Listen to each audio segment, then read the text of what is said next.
a Full and Bloom interview with guitarist Andy La Rocque inside the album King Diamond, Abigail. More info at fullandbloom.com. Tell me about Sonic Train Studios. It's like a legit working studio you have, right? It is, man. I mean, I've been on this location for about 14 years now. You know, I had the studio up in Gothenburg with a different name. And I was up there for about 12 or 13 years before moving down here. It's about 1 hour south of Gothenburg. So I moved away a little bit from the Gothenburg scene. But then again, I had so many clients coming from outside Sweden. So to me, it really didn't matter. I just had a few local bands, you know, and the same now, actually. There are a few local bands, but most of the people I work with, they are from different places around Sweden or Scandinavia or around Europe or, you know, from the world, actually. I work with some people from the US, Italy, Germany, you know, Japan, Australia, from everywhere kind of. So I guess it really doesn't matter where you locate it in that sense. Except for, you know, it's good, of course, you know, if it's something around the studio to do. And I'm located in a small town by the coast. So there are nice places to go in the summertime and even in the wintertime too, of course. So altogether, you know, I've been doing this studio thing professionally for about 26 years now. Congratulations on that. That's quite a feat in today's modern world. So it looked like, I couldn't quite tell, and I didn't see any information on there. Was that a Toft console by any chance that you have? No, I had a pretty big English, British-made console up until 2 years ago. That was a Soundtracks,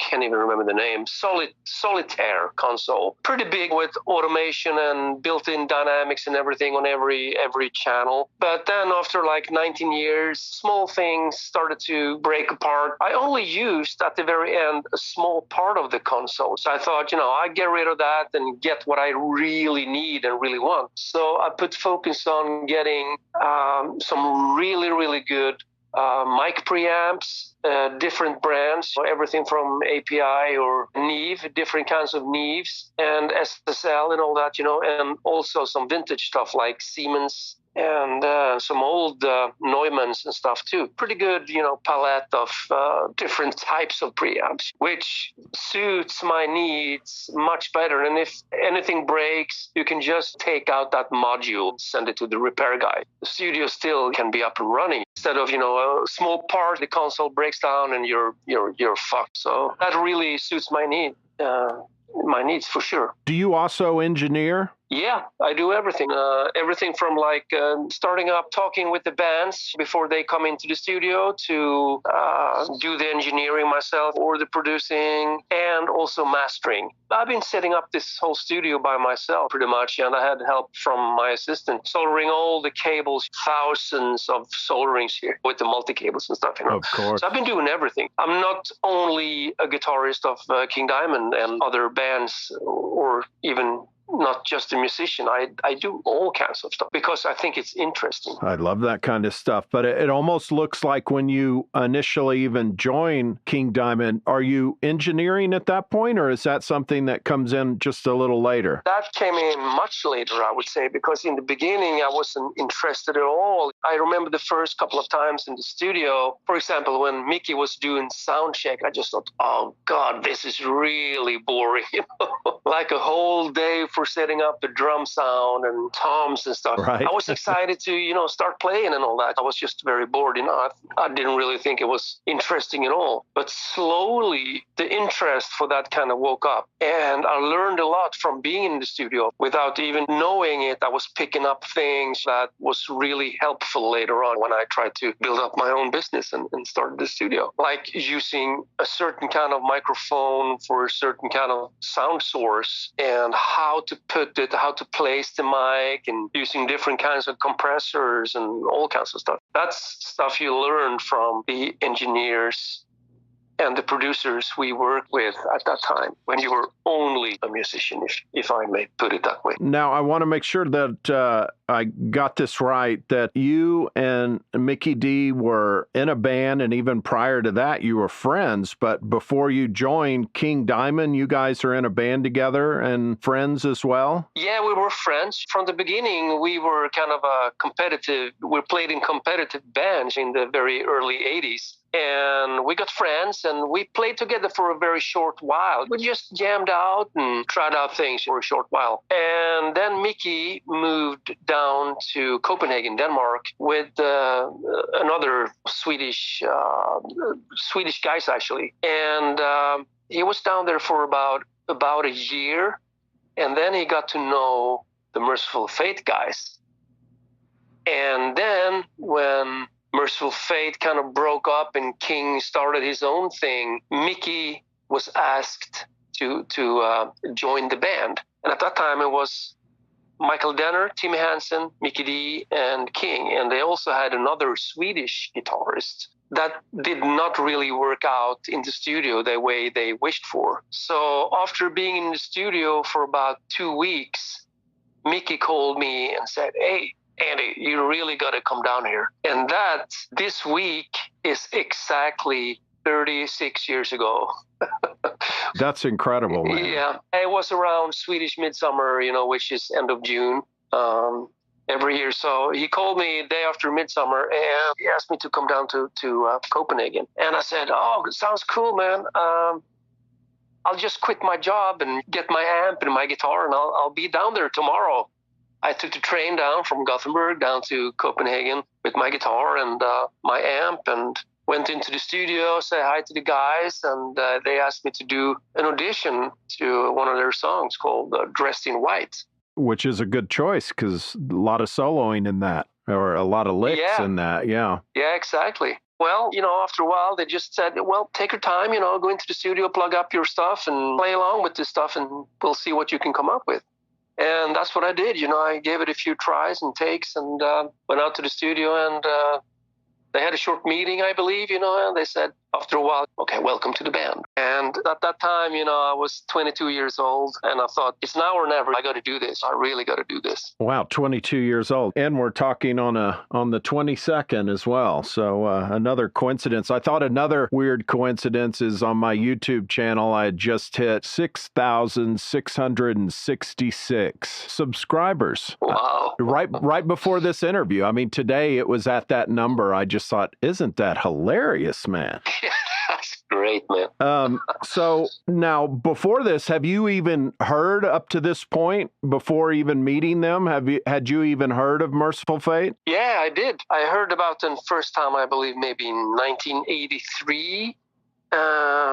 But I can't say I was listening that much to them. I heard a few songs here and there, and I thought it was really scary stuff at that time. I probably heard "Come to the Sabbath" and a few other songs. But when Mikkey joined the band, he said that was a big change, in music. This was like more up to date and in his taste, more modern kind of thing too. And that made me interesting in what was going on. So it was like updating me before I joined the band that spring about what they were doing in the studio and such, and also in the rehearsal room. And when I came down and first heard the songs in the studio, I was just blown away because I thought it was just great stuff. That was very much updated from the more 70s influenced Mercyful Fate to this new kind of 80s style King Diamond, at least in my opinion. So I thought it was just great. And that together with the spooky stuff that King, and also I've always been a fan of that, the scary stuff, theatrical, dark chords. And that combination to me was just very, very cool. Right. And do you remember meeting King Diamond for the first time, or kind of your first impression? Do you remember anything about that? Yeah, that was a very good and creative meeting, of course. And at that time, we all spoke English to each other because I did not understand a word of Danish, even though it's kind of related to the Swedish language, but was very different at that time. But that was a great meeting. And King explained the future plans and all that. And I really got along with all the guys real fast in the band. And that was just a very very, very cool meeting, I believe. And so are you coming in kind of late to they're already on their way, I'm assuming, recording Fatal Portrait. And so are you coming kind of late into that project, or at what point of the recording are you coming in? Yeah, when I joined the band, they have been in the studio for about 2 weeks. So drums were pretty much done. Rhythm guitars were done, and I think maybe there was a few bass parts missing when I joined the band. And then, of course, some solos from Michael Denner were missing, and also some pieces where I supposed to play solos too. So I still think we had like 4 or 5 weeks left in the studio when I joined the band. And those last weeks were intended for the solos then, and the missing parts, and also most of the vocals, actually, and the mixing, of course, too. I came in kind of, well, not late, but they recorded all the basics when I joined the band. And so from there, you finish the album, and then you guys go on tour, and the band is pretty bonded by the end of that. And then are you guys kind of writing songs for Abigail or working on Abigail while you're touring or anything like that? Yeah, what happened here, I mean, this was the summer of 1985, so it took a while for everything to get finished, of course, with pressing the vinyl. CD wasn't really happening at that time for us. It came out, but took some time. But the first live performance we had with Diamond then was a few days before Christmas 1985 in a very classic place in Copenhagen called the Saga, which is a theater. And we played there just a few days before Christmas. And then it took a couple of months until we did the first live shows again with Diamond, and we did like a small European tour in the spring, and then followed by a US tour in 1986. And between those periods, we wrote songs for the next album, which actually we started to rehearse for the Abigail album in the fall of 1986 after coming back from the US tour. Now, of course, this album is a magical album. I don't care who you were, even people I think that weren't Mercyful Fate fans, which I was, but even people I knew that weren't knew that the album was special. And then you also have music people like me who geek out on things like just the fact that, I mean, really in retrospect, that you're the mainstay in King Diamond's solo career. You've been with him forever, the longest out of anybody. And then, of course, the greatness of Mikkey Dee and all he became eventually. I mean, I can still remember him showing up in Don Dawkins' band and being like, oh shit, that's King Diamond's drummer. But beyond that, you got basically, like you said, 3 members from Mercyful Fate with Michael Denner and then Timi Hansen. Do you look back on that and just think, like, what an incredible moment in time that was? Yeah, definitely. Everything kind of was put together, after that first US tour, because we really enjoyed it, and we played really good together. And I guess we all got kind of inspired doing that, because when we started rehearse for Abigail later that fall, it was just fun. We had a lot of fun back then. The songs that King came up with, and also me and Michael Denner, that was just fun writing it, fun playing it in the rehearsal room. And we later got into the studio. We just felt that this is really good material we had, and everything kind of fell in place in a good way. It was just a magical moment going into the studio, because, well, the atmosphere on the album, I mean, you can hear that we were hungry, and I think we did something really good. That's for sure. Absolutely. Often I talk to people and they don't realize that they're working on some kind of monumental masterpiece in the moment. But you guys did realize in that moment that you were working on something special? Yeah, I mean, we didn't know at that time how appreciated it was going to be by the fans and such. But I mean, after listening, when we were done with everything, the production and everything was really good. We were happy with what we did, with it, with all the extra stuff we put on there with like harmonies, and that was just a very, very creative period. You recorded that at Soundtrack Studios? Yes, in Copenhagen. And we started recording in December 1986. It was a very, very cold winter, a lot of snow actually. That just also made it a very cozy feeling. And had a great time with the producer Roberto Falcao, which also was had a very creative mind. He was laying down a lot of the keyboard parts also is, in my opinion, a big part of the King Diamond sound. Like what time of the day would you guys start recording, and what time did you wrap things up each day? We started around 9 o'clock. I can't really remember exactly, but something like that, 9 or 10. And probably stopped around 7 or 8. Sometimes I know that we stayed longer, of course, too, to get the right feel. If we really had the right feel for things, especially King and Roberto working out keyboard parts, they stayed up long doing the crazy stuff. And is King Diamond in the studio every day, kind of overseeing everything? Pretty much so, yes. The only thing I can say that I always wanted to be kind of by myself when I do the leads. And that time I sat in at the very back of the recording room, which was pretty big. And I had a little booth with my Marshall stack, chandelier, lit chandelier, and headphones, and just tracked my solo that way, actually, together with the engineer. It was just the two of you in the studio? Yeah, he was in the control room, doing the tape machine and all that stuff, but I was at the very back of the studio. Just a guitar and a candle, and that's it, to get the right feel. Yeah, what kind of guitar did you play on that album, or did you use multiple guitars? I had a BC Rich, and I believe I had a Fernandez back then. Oh, wow. Yeah, Fernandez, soloist, kind of Jackson style. And I also had my own build. I used to build guitars back then from scratch, actually, with the neck and everything. And I had like a Jackson style kind of Randy Rhoads V, which I also used on the first album, Fatal Portrait. So I used kind of 2 or 3 guitars back then. Plus, I had an acoustic guitar, which I can't even remember the name of right now. When you're recording your guitars, did he throw like a 57 on them, or do you recall anything about the process? I can't really remember the microphones, but I'm pretty sure we used either Sennheiser's 421s, 57s, or we also tried Neumann's U87s.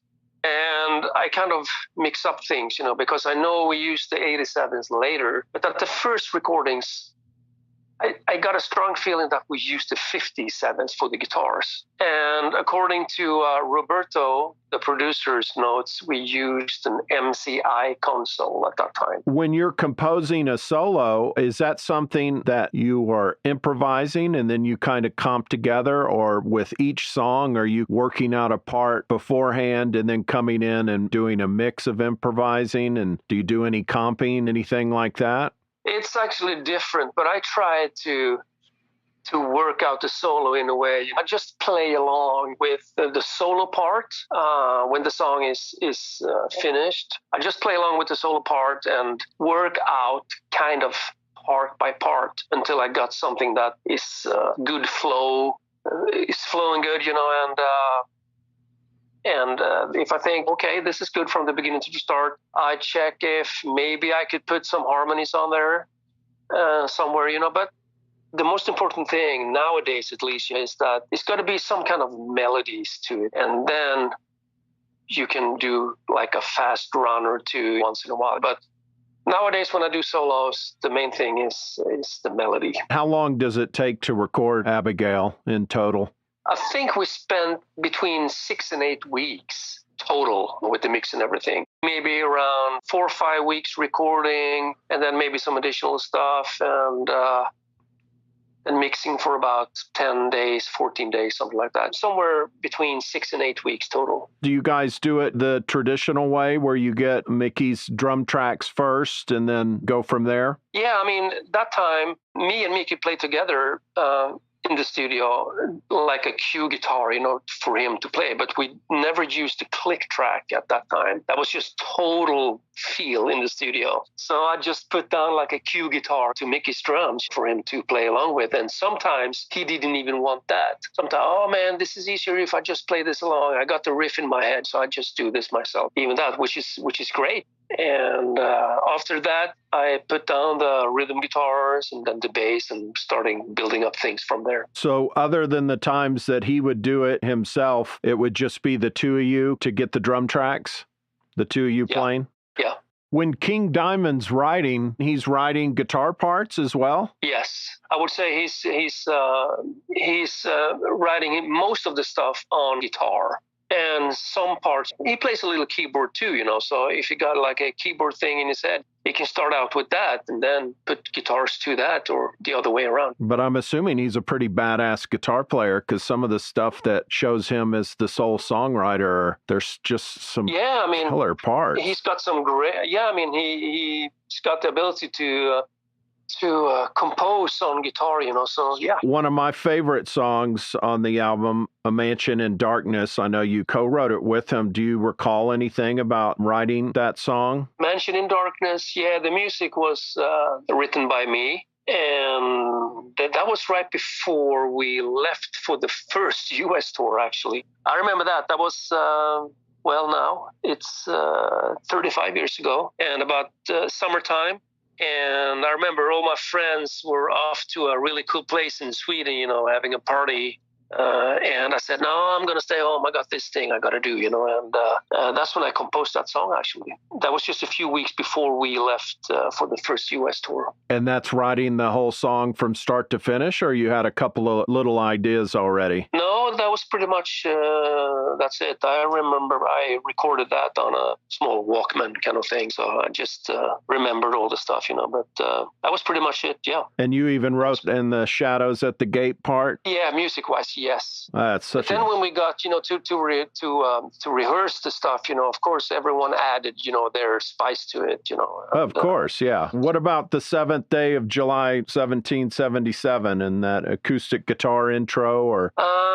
That I don't remember that well, but I remember I had the riff in my head for a long time, and I just thought I would get it out. So that came during or after that U.S. tour before we started to rehearse that spring. But all I can say is that classical feel with a scary touch of the intro had been in my head for a long time. And then when Roberto came up with a keyboard idea on it, I thought it was complete. That was exactly what that intro needed. And anything stand out about recording like the title track or any other song from that album? Is there a moment or? Well, I think, if you look at the total, the whole overall picture of the Abigail album, we just had a very good time in the studio. The whole atmosphere got captured on the album that we had. Well played. We've been out on tour, we had fun together and everything was working fine. All that, was just a whole magical moment that you can hear on the album. So I think, that album stands out in that way. What about the Family Ghost video? Any memory from shooting the video that day? Yeah, I believe we were in England shooting that video. I guess that was, let's see here, when was that? See if I can remember that. I guess that was right before we went on the U.S. tour. So that must be summer of 1987. Well, that was a really cool experience, of course, because that's the first video we did for King Diamond. And we did that in an old kind of factory kind of thing. And all I can say is that was my first video experience, that was really cool. And the album comes out like it's released in Europe, and then 4 or 5 months later, it's released in the States? Oh, really? Was it that long in between? That's what it looked like, at least on Wikipedia. I think at least 4 months. Did I write it down? Yeah, I did. It says June of 87, it was released in Europe, and then October of 87 in the U.S. Really? That sounds strange. That does sound strange.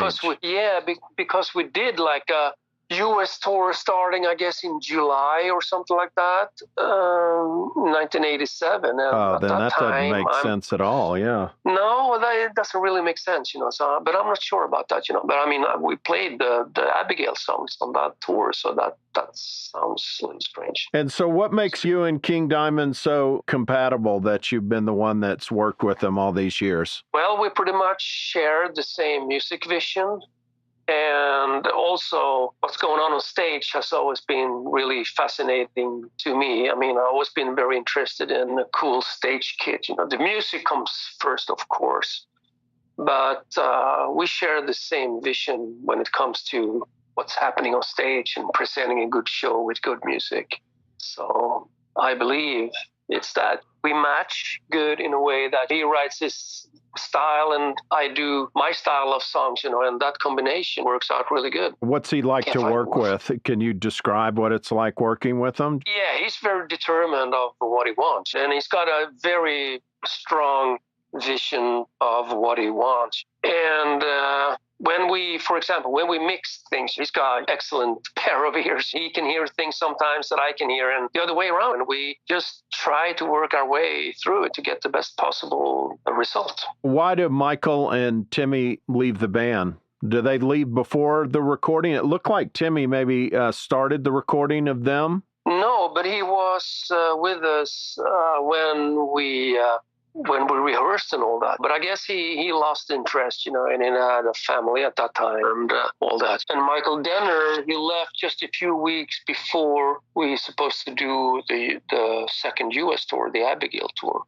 And I guess it was the same reason there, I mean, he kind of got tired of it and wanted to do other stuff and all that. But I mean, me and Michael, we still talk once in a while, especially I'm still in touch with Mikkey Dee, of course, He was down here in the studio just a few months ago doing stuff. Oh, wow. So, I still, try to keep in touch with the old members. When you reflect after all these years, is there anything we haven't covered that you think of from time to time or that stands out? No, all I can say is that period of time was a very harmonic period of time for the whole band, I believe. Even though I know that during that time, King's father passed away and all that during the recording of Abigail, but that whole period of time was just very harmonic, I believe, because we had great songs, great musicians in the band, and everything was just put together in a very good way. Anything else as far as King Diamond, the Institute in 2022? Is there any news on what's up with King or anything like that? I'm actually going to talk to him today, but the news is that we're going to try to, as soon as this COVID stuff, is getting over with, we're going to try to set up a tour. And before that, we definitely have to record all of the Institute. Still working on songs to get the best possible songs, of course. And as soon as we're done with that, we pick out the best songs and start recording it. And that's still shooting for probably 2022? Probably something like that, yes.